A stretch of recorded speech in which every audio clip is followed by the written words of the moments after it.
PTI ने कितने पैसे दिए थे लोगों को जलाओ घेराव करने के लिए, वो लोग सामने आ चुके हैं। मैं वीडियो आपके साथ शेयर कर, 5-6 लोग हैं जिनमें 2 लोगों ने उर्दू में बयान दिए हैं और बाकियों ने पश्तो में दिए, क्योंकि वो अफ़गानिस्तान के लोग हैं।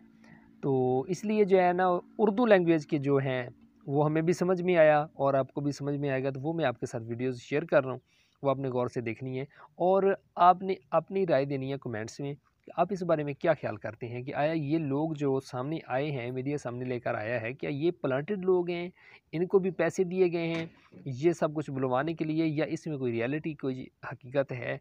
वो आपने अपनी राय जो है वो कमेंट बॉक्स में ज़रूर शेयर करनी है। ये वीडियो देखें। जावेद के नाम के एक आदमी ने हमें 2 बंदों को 5000 रुपये दिए, कहा है कि जुलूस में जाओ और तोड़ फोड़ करो। मेरा नाम अमान खान है, मैं अफगानिस्तान से आया हूँ, अपना मेहनत मजदूरी काम करता हूँ।